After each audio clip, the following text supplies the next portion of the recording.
반갑습니다. 김건석입니다. 먼저 인문학에 대해서 함께 이해를 갖도록 하겠습니다. 여러분, 인문학 하면 무슨 생각이 먼저 떠오릅니까? 혹은 누가 떠오릅니까? 떠오르는 사람이 없습니다. 그런 표정이시네요. 이 사람 때문에 인문학에 대한 또 많은 유행을 타게 되었고, 사람들로 하여금 다시 한 번 더 인문학에 대한 관심을 갖게 했던 분이 있습니다. 너무나도 유명하신 분이죠. 지난 시간에도 우리 김명관 대표님께서 조금 언급해 주셨는데 바로 이 사람입니다. 작아갖고 보이나요? 누구죠? 예, 스티브 잡스입니다.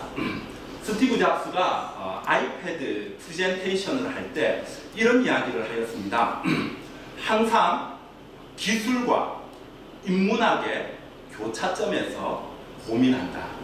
그러니까 애플이라는 상품이, 그 탁월한 상품이 나오기까지 스티브 잡스를 비롯하여 그와 함께 제품을 생산해내는 사람들은 인문학과 기술, 이 교차점에서 늘 고민한다는 것입니다. 우리가 그러면 애플의 제품에 대해서 간략한 예를 한번 들어보겠습니다. 인문학을 접목했다, 어떤 측면이지 많이 있을 거예요. 많이 있을 것인데, 특히 그 제품에 인문학이 이제 녹아내리게 되어지면 주로 인간에게 편리함, 인간으로 하여금 좋은 느낌을 갖게 하는 쪽입니다. 그렇다면 애플 제품에 그 좋은 부분이 뭐가 있을 수 있나요? 당시 애플의 제품들이 출시되어질 때에 일반적인 기업, 다른 경쟁 업체에서는 하드웨어 쪽을 굉장히 중요시했습니다. 그러다 보니 하드웨어를, 기능을 제대로 갖추기 위해서 디자인 쪽을 소홀히 했던 것이죠. 그런데 애플의 제품 같은 경우에는 과감하게 디자인을 위해서 하드웨어를 다듬거나 빼거나 하는 것을 이제 고민하고 또 실행에 옮겼던 것입니다. 그래서 여러분들이 잘 알고 있듯이 애플의 제품을 보게 되면 다 곡선이 집니다. 아주 이쁘죠? 사랑스럽죠? 나의 아내처럼, 남편처럼. 이러면 남자들이 가려워집니다. 왜 그러십니까? 그럴 수 있는데, 정말 애플의 제품을 보게 되면 너무나도 탐스러워요. 너무나도 이쁘고요. 지난주에도 소개해드렸지만 앞에 있는 이 노트북도 애플 맥북입니다. 보게 되면 타원, R가 적죠. 아주 이쁘게. 그리고 상당히 얇습니다. 왜냐하면 인간에게 이뻐 보이고 인간에게 좋아 보이기 위해서 그렇게 제품을 만듭니다. 그리고 디자인, 애플의 디자인 철학은 무엇이냐면 궁극에는 모든 것이 사라지는 것입니다. 그래서 애플의 제품, 애플 처음에 맥북 나왔을 때 여러분 기억합니까? 일반적으로는 투박한 네모짜리 모니터였지 않습니까? 그런데 애플의 제품은 좀 곡선이 지면서 뒤쪽에 외계인처럼 뾰족하게 튀어나왔을 거예요. 왜 그랬죠? 일반적으로 데스크탑, 그 모든 그 기기들, 부품들을 그 모니터 안에다 다 집어넣어버린 거예요. 그러니까 사라져버린 거죠. 그리고 애플의 그 스마트폰을 생각해 보십시오. 지금 단추가 있는 분들도 있을 거예요. 과거에. 하지만 다른 여타 경쟁사 제품에 비해 가지고 본다면 누르는 단추들이 적어요. 그런데 어느 순간인가부터 스마트폰 또는 아이패드에 그 하나 있던 동그란 단추까지 없어져 버렸어요. 이게 바로 애플의 철학이라는 거죠. 사람에게 이뻐 보이고 사람에게 편리해야 되고, 바로 이게 이제 인문학의 영역에 포함되는 거거든요. 사람들이 무엇을 욕구하느냐, 사람들이 무엇을 좋아하느냐, 사람들이 무엇을 편리하게 생각하느냐. 그래서 애플의 제품들을 보게 되면 그 인문학적인 측면에서 아주 편리하게끔 만들어집니다. 단적으로 스티브 잡스가 주장했던 게 뭐냐면 3번만 누르면 애플에 있는 앱, 메뉴들 3번만 누르면 다 열리고 다 들어갈 수 있도록 만든 거예요. 아주 간결하고 이쁘게, 그리고 편리성을 높였습니다. 바로 인문학적 상상력이 있었기 때문에 이것이 가능했다는 것입니다. 그래서 스티브 잡스가 늘 주장했던 것은 자기들이 제품을 만들기 위해서는 기술, 그건 당연한 거죠. 기술과 함께 인문학의 교차점에서 늘 고민했다라고 말을 했던 것입니다. 그리고 지난주 강의를 들었던 분들은 기억날 것입니다. 스티브 잡스가 또 이런 이야기를 했었죠. 우리 다 같이 읽어볼까요? 시작!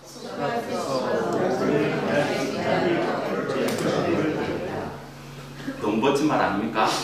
멋진 말은 멋진 말인데 기분이 나빠요. 여러분, 소크라테스와 함께 오후 시간을 보낼 수 있다면 애플에 전부를 주겠다, 전부를 투자하겠다라는 그런 말인데 사실 이거 불가능하죠. 소크라테스가 어떻게 살아나오겠습니까? 전혀 불가능한 이야기인데 스티브 잡스가 이 문장을 통해서 전하고자 하는 메시지가 있습니다. 그게 무엇입니까? 바로 인문학의 중요성입니다.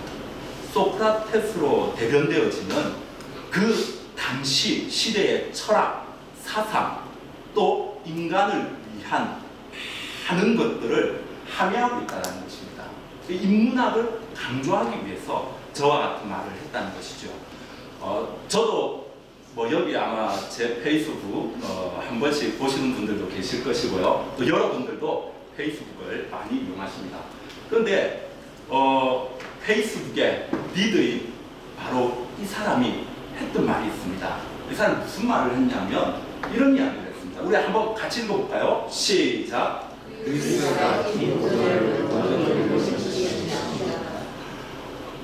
어떻습니까? 느낌. 뭔지 모르게 멋진 것 같은데 기분 나빠요. 이게 무슨 말입니까? 우리식으로, 우리 동양식으로 표현하자면 공자의 논어를 읽을 때 한문으로 된 원전을 읽는 것이 취미였다라는 거예요. 기분 나쁘지 않습니까? 나빠요. 기분 나빠요. 정약용의 국민심서가 한자로 쓰여져 있는 것을 읽는 것이 취미였대요. 공부가 아니라 취미였다라고 그렇게 말하고 있는 것입니다. 아주 기분 나쁘죠. 하지만 이거 역시 던지고자 하는 메시지가 분명합니다. 무엇입니까? 고전, 바로 인문학이라는 것입니다. 인문학의 중요성을 강조하고 있는 것입니다. 여러분 또 IT 업체 하면 생각나는 것 많이 있을 거예요. 그 중에 하나가 구글 이용하시는 분들도 많이 계시죠. 2011년도에 구글에서 신입사원들을 채용하였습니다. 약 6,000명을 채용하였습니다. 그런데 이 6,000명 중에 5,000명이 인문학 전공자들을 채용했다는 것입니다. 우리는 왜 그렇게 했는가를 구글이라는 포털을 열어보면 알게 됩니다. 아주 심플합니다. 그런데 매일매일 디자인이 바뀝니다. 그 속에는 이야기가 있습니다. 인문학적 상상력이 담겨지게 된다는 것이죠. 그곳에 이미지뿐만 아니라 이미지를 깔고 있는 색깔들 역시 마찬가지입니다. 바로 인문학적 고민에서 창출되어진 것이라는 거죠.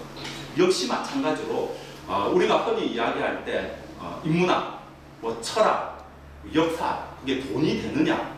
그런데 이들은 아주 미소를 띠며 돈이 된다라고 말을 하고 있습니다.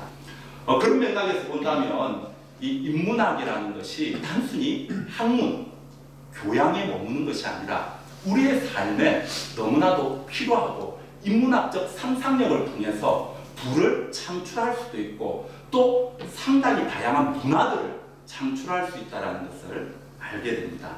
누군지 아십니까? 키케로.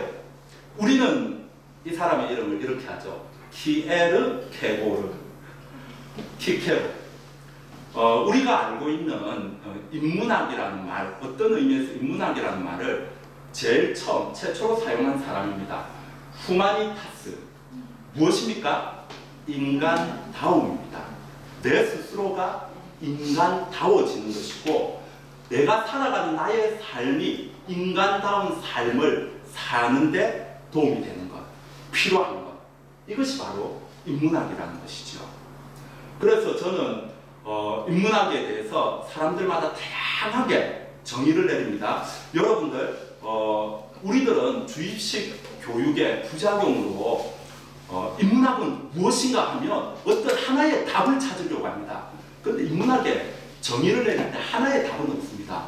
무궁무진하고요. 또 지금 전문가들, 비전문가들이 내려놓은 인문학에 대한 정의도 얼마든지 다양하게 해석되어질 수가 있다는 것입니다.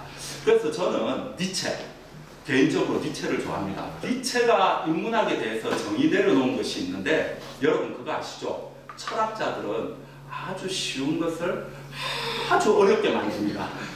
그래서 여러분들 유인물에도 있는데요. 니체가 주장했던 그 인문학에 대한 정의를 저는 좀 더 간략하게 정의를 내려봤습니다. 제가 내린 정의는 이것입니다. 인간의 삶과 주변 세계에 대한 성찰을 통해 성숙한 삶을 추구하는 학문이다. 무엇입니까? 인간의 삶. 여기에서 인간의 삶은 나라는 인간 존재와 내가 살아가는 삶의 자리가 포함되어 있는 것입니다.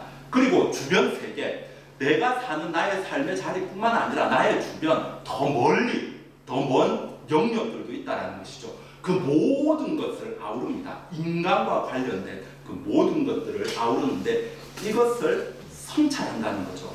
성찰이 무엇입니까? 생각하는 것이고 사유하는 것이고 비판하는 것이고 또 합리적으로 논리적으로 잘못과 옳음을 가려내고 또 어떤 것이 더 아름다운가 어떤 것이 더 선한 것인가를 추구해가는 거죠. 바로 그런 성찰을 의미합니다. 그런데 사실 우리 한국의 학생들은 이런 성찰을 할 시간이 없습니다. 왜냐하면 철학 교육을 시키지를 않거든요. 이 사고하는 것이 아니라 고민하는 것이 아니라 성찰하는 것이 아니라 시키는 대로 합니다. 우리는 사고해야 됩니다. 성찰하고 반성하고 비판하고 때로는 아닌 것은 아니라고 말하고 맞는 것은 맞다고 말할 수 있는 그런 인격체가 되어져야 합니다. 바로 그런 의미에서의 성찰입니다. 이것들을 통해서 점점 성숙함을 추구해 간다. 여기에는 실천이 내포되어져 있는 것이죠.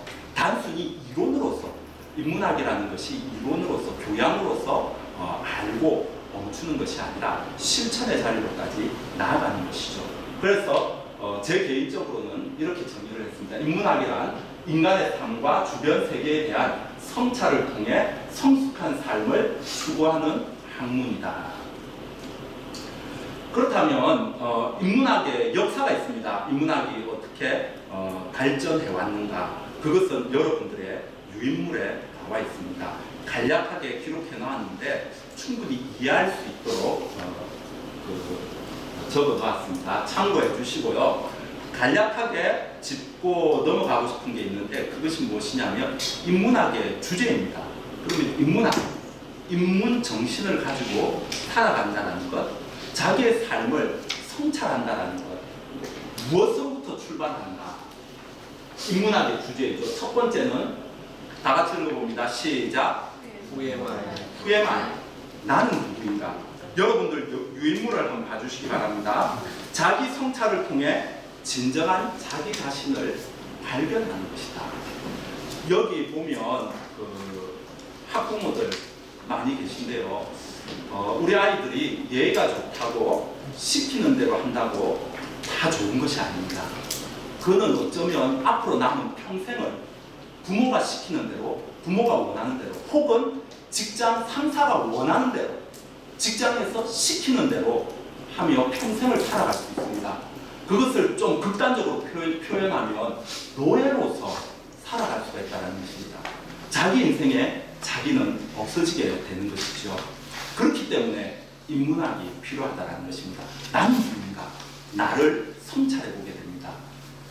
그리고 두 번째 주제가 있습니다. 무엇이죠? 어떻게 살 것인가? 그렇죠. How to live. 어떻게 살 것인가? 자, 여러분들 유인물을 보고 한번 읽어주시기 바랍니다. 시작. 합리적이고 객관적인 생각으로 성찰을 얘기합니다. 나 자신에 대해서 성찰해보고 그리고 내가 살아가는 나의 삶의 자리, 나와 부딪히게 되는 사건들, 모든 일들, 주변 세계의 그 모든 것들에 대해서 합리적이고 비판적인 사고로 도덕적인 판단을 하며 살아가야 한다는 것입니다. 이 부분은 4차 산업혁명을 하면서 그 속에 여기 주제에 대한 내용들이 이제 녹아내리게 될 것입니다. 그래서 간략하게 주의만 방기시키고 넘어가겠습니다. 마지막 세 번째 무엇입니까? How to die. 어떻게 죽을 것인가? 멋지게 죽어야 되지 않습니까? 그러기 위해서는 우리가 잘 살고 그리고 우리의 삶을 잘 마무리해야 하는 것이죠. 이 모든 것들이 인문학의 주제이고 또 우리 인간의 삶의 전부라 해도 과언이 아닙니다. 바로 인문학의 주제는 이렇게 생각해 볼 수 있고 여기에서 이제 아주 세부적으로 더 파생되어질 수가 있는 것입니다.